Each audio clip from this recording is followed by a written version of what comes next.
स्वर कोकिला लता दीदी के द्वारा गाया गया गाना ऐ मेरे वतन के लोगों जरा आंख में भर लो पानी। इस गाने को तो आप भली भांति जानते होंगे, लेकिन बहुत कम ही लोग होंगे जिन्होंने इस गाने के कलमकार को जाना होगा। आज उसी कलमकार की पुण्यतिथि है। आज कवि प्रदीप की पुण्यतिथि है, जिन्होंने लगभग 71 फिल्मों में 1700 गानों को लिखा और ऐसे ऐसे गाने जिसे सुनने के बाद रोंगटे खड़े हो जाते हैं। आपको बता दें कि कवि प्रदीप का असली नाम रामचंद्र नारायण जी द्विवेदी है और आज रामचंद्र नारायण जी द्विवेदी की पुण्यतिथि है और पुण्यतिथि के अवसर पर नूतन साहित्यकार परिषद में उनके लिए श्रद्धांजलि सभा का आयोजन किया गया है। कई साहित्यकार, कई पत्रकारों ने उनके तैलीय चित्र पर पुष्प अर्पित कर उन्हें श्रद्धांजलि दी है। हमारे साथ नूतन साहित्यकार परिषद के अध्यक्ष चंद्रभूषण सिंह चंद्र हैं। इनके द्वारा निरंतर ऐसे ऐसे साहित्यकारों की जयंती मनाई जाती है जिनके रचनाओं को लोग तो भली भांति जानते हैं, पर उस रचना के रचनाकार कौन है वो इनके द्वारा ही बताया जाता है, लोगों तक जानकारी दी जाती है। कवि प्रदीप एक ऐसे कलमकार जिन्होंने लगभग 1700 गानों को लिखा, कई कविताओं की रचना की, ऐ मेरे वतन के लोग जैसे गीत को लिखा, पर आज भी लोग जानते हैं कि लता दीदी के द्वारा गाया गया गीत है। लेकिन ये गीत कलमकार प्रसिद्ध कवि प्रदीप की लेखनी है। किस रूप में आज आप उन्हें श्रद्धांजलि देंगे? लता दीदी ने इसे स्वर दिया था। रचना तो ये कवि प्रदीप की ही है, जिनके बारे में आपने इतना कुछ बताया कि वो रामचंद्र नारायण द्विवेदी नाम था उनके बचपन का। जब वो फिल्म में गीत लिखने लगे तो हिमांशु राय ने कहा कि रेलगाड़ी के लंबाई का नाम अच्छा नहीं लगता है, इसको छोटा करो, तो इनने अपना नाम प्रदीप कर लिया। इस प्रदीप में भी कठिनाई हुई। प्रदीप कुमार नाम के एक बड़े अभिनेता तब थे, तो इनकी चिट्ठियां आने में तो इनने कवि प्रदीप करके लिखना शुरू किया। महाकाल की नगरी उज्जैन में ये पैदा हुए थे, वहाँ से शिक्षा दीक्षा ग्रहण करके ये बॉम्बे के एक मुशायरा मन कवि सम्मेलन में भाग ले रहे थे। वहीं इनकी मुलाकात हिमांशु राय से हुई और वहाँ 200 रुपये की, ये स्कूल में शिक्षक का काम भी करते थे पहले, वहाँ 200 रुपये की माहवारी पर इन्होंने नौकरी शुरू की और वहीं से इनने गीत, आपने ठीक कहा, 1700 गीत और 71 फिल्मों में इन्होंने लिखा। इसके अलावा भी कविता और इनकी रचनाएं, इनकी कविताएं, इनके गीत कालजयी हुए। अभी आपने कहा ये मेरे वतन के लोगों जरा आंख में भर लो पानी, ये गीत 1963 में 26 जनवरी को गांधी मैदान से सीधा प्रसारित किया गया था, जिसको जवाहरलाल नेहरू वहाँ श्रोता में थे और उनने गीत सुनने के बाद उनकी आंखें बाहर आई थी और उनने लता जी से पुनः इस गीत को गाने को कहा था। तो एक गीत नहीं, ऐसे राष्ट्र के तो इनने चल चल ले नौजवान, आओ बच्चे तुझे दिखाऊं, जहाँ के हिंदुस्तान की इस मिट्टी से तिलक करो, और मिट्टी से तिलक करके ऐसे गीत लगातार विद्यालयों में बचपन से ही मैं सुन रहा था। जब मैं ये अति में था, ये क्या बाल काल में भी इनके गीत, लेकिन सिर्फ भक्ति के गीत ही नहीं है, देशभक्ति के गीत भी ही नहीं गाए, बल्कि भक्ति के गीत भी, दर्द के गीत भी इनके कालजयी रहे, जैसे पिंजरे के पंछी रे तेरा दर्द न जाने कोई। और इस गीत के माध्यम से इन्हें इतना दर्द परोसा।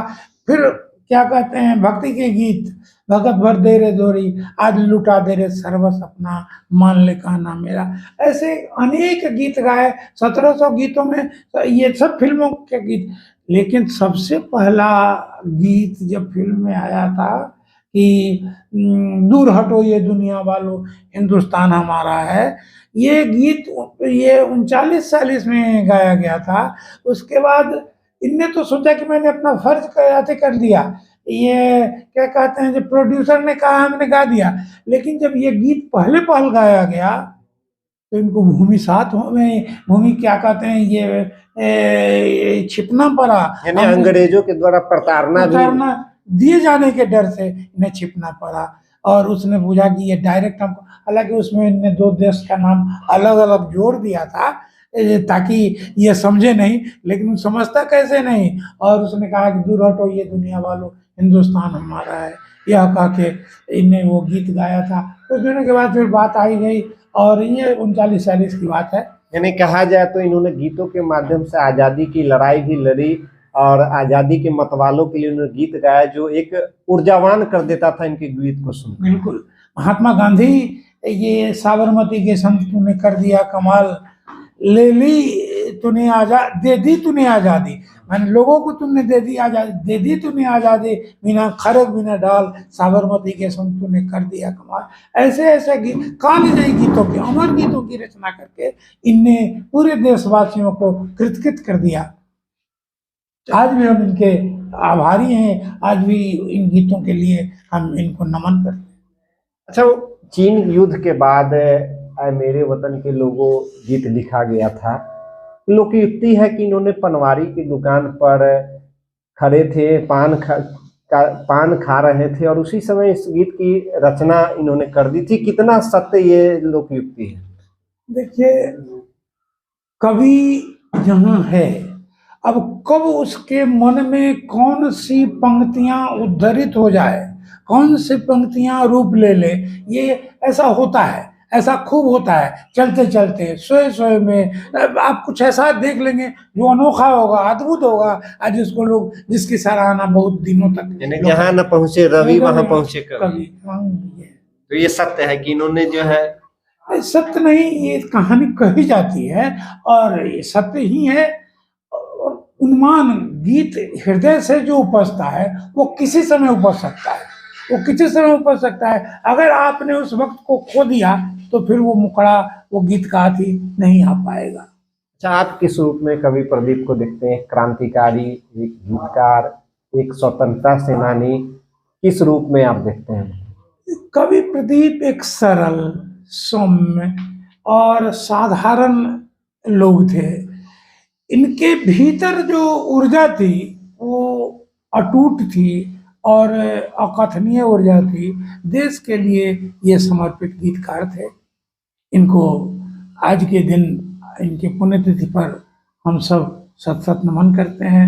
उन तमाम लोगों, जिन लोगों ने इनकी ओर श्रद्धांजलि अर्पित की है, तमाम लोगों के आभारी हैं और इन्हें प्रणाम करते हैं। इन्होंने वीर रस की रचनाएं की, इन्होंने भक्ति रस की रचनाएं की। आपको इन दोनों में सबसे अच्छी रचनाएं वीर रस की लगी या फिर भक्ति रस की लगी? मैं इससे परे भी आपको बताऊं कि प्रेम की रचनाएं इनने, इश्क और हुस्न की रचना इनने नहीं की। और तब फिल्मों में ये धारणा थी कि ऐसी रचना ये मुसलमान लोग ही करते। मैं आपको बताऊं कि बिना का जो गीतमाला होता है, ये मैं अलग हट गया थोड़ा, वो उनने 10 भक्ति गीतों का चयन किया जिसमें 6 भक्ति गीतों की रचना मुसलमानों ने की थी। तो ये इसकी रचना नहीं करते थे, हुस्न की रचना नहीं करते थे, देशभक्ति की रचना करते थे, भक्ति की रचना करते थे, दर्द की रचना करते थे। ऐसा इनने भी अपने इंटरव्यू में कहा था। अच्छा, एक जिस तरह से गीतकार प्रचलित हो जाते हैं लेकिन कलमकार प्रचलित नहीं हो पाते हैं। अभी वर्तमान समय में मेरे वतन के लोगों जैसे गीत, फिर चल चल रे नौजवान, ऐसे गीत हर लोगों के जुबान पर रहती है, लेकिन जब उनसे पूछा जाए कि इसके कलमकार कौन है, इसके लेखक कौन है, तो उन्हें पता नहीं होता है। फिल्मों में जो गीत गाए जाते हैं उसमें संगीतकार होता है, गीतकार होता है, एक लिखता है, दूसरा उसको धुन देता है, गाता है। लता जी बड़ी प्रसिद्ध गायिका थी और उनने इसको इनको स्वर दिया, तो गीत सुंदर हो जाता है, गीत मुखर हो जाता है। गीत जब अगर अच्छा गाए, लेकिन नाम सबका होना चाहिए इधर सुना है कि फिल्मों में कुछ लोगों ने गीतकार का नाम देने का भी जिद रखा है और ऐसा अब हो रहा है। आपके नजर में गीतकार, हाँ, आपके नज़र में जिस समय से आप इनके गीतों को सुन रहे हैं, अभी तक कोई ऐसा गीतकार कलमकार मिला कि नहीं जिनको गीत इनके प्रति आप उनको जो है समानता देते हैं? नहीं है, ये अपने में बेजोर है। इनको इनके जोड़ी में अभी तक हमको नहीं लगा, या अगर होंगे तो मेरे नज़र में नहीं आए। ये बेजोर हैं, ये इनकी रचनाएं, इनके जोर की रचनाएं उनको मिली नहीं, और अगर कोई है भी मेरे नज़र में। आपके पसंदीदा गीत इनके द्वारा जो लिखे हुए? बहुत सारे गीत, जैसे अभी चल चल रे नौजवान है, पिंजरे के पंछी रे, तेरा दर्द न जाने कोई, तेरा मरम न जाने कोई, या ऐसा करके है, आज लुटा दे सर्वस अपना मान ले कहना मेरा, समझे ना, ये है भगत भर तेरे झोली। ऐसे ये भक्ति के गीत हैं। और राष्ट्र के गीत तो आपने देखा ही है कि वो क्या, चल चल रे नौजवान, इस मिट्टी से तिलक करो ये धरती है, और सबसे सुपर टूपर और ऊपर का गीत हुआ है ये मेरे वतन के लोगों, जरा आँख में भर लो पानी, जो शहीद हुए हैं। ऐसे तो 40 से रचना रचते थे, ये तो बहुत बाद की रचना है, लेकिन 1700 गीत कोई लिखे और 71 फिल्मों में काम करे, ये अद्वितीय है, अद्वितीय है। आज कवि प्रदीप के पुण्यतिथि पर आज के कलमकारों को, आज के लेखकों को क्या कहेंगे कि जिस तरह की इनकी लेखनी आग उगलती थी, गीतों के माध्यम से प्रेरणा मिलती थी, आज के कलमकार को क्या कहना चाहेंगे? आज के कलमकार को इनसे सीख ग्रहण करने की बात कहेंगे। दूसरी बात कि आज के कलमकार जो भक्ति के गीत लिखते हों, ऐसा तो कुछ नहीं लगा हमको जब इनके समकक्ष हैं। प्रेम के गीत लिखने की बात, ऐसे दिनकर और भी लोग थे, क्या कहते हैं,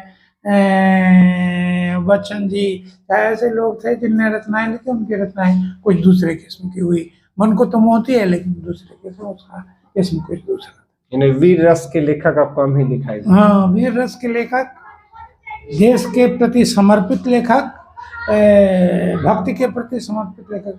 भोर में लोग गाता था, ये भजन कीर्तन में लोग इनके गीत गाते, तब यह नहीं जानता है, कोई नहीं जानता था कि ये इनके गीत हैं, प्रदीप के गीत। भजन कीर्तन में इनके गीत खूब चलते हैं, खूब। जी बिल्कुल, ये सत्यता है कि कवि प्रदीप को जो ख्याति मिलनी चाहिए, क्योंकि 1700 गीतों को लिखना एक बहुत बड़ी बात है, और ऐ मेरे वतन के लोगों जैसे गीतों को लिखना, ये अपने आप में उनके कला को दर्शाता है। क्योंकि आज भी लोग जानते हैं कि लता दीदी के द्वारा ये गाया हुआ गाना है, लेकिन ये सत्यता है कि कवि प्रदीप के द्वारा लिखी गई ये रचना ना लिखी जाएगी और ना लिखी, यानी कि भविष्य में कोई इस गाना को लिख ही नहीं सकता जिस तरह का ये गाना है। तो आज हमारी बीडी न्यूज की भी टीम कवि प्रदीप के चरणों में नमन करती है और उनके पुण्यतिथि पर याद करती है। धन्यवाद। इस न्यूज की प्रायोजक है अफजल फर्नीचर। शादी का फर्नीचर सेट सिर्फ 34,500 से स्टार्ट। विशेष जानकारी के लिए अफजल फर्नीचर के यूट्यूब चैनल पे विजिट करें।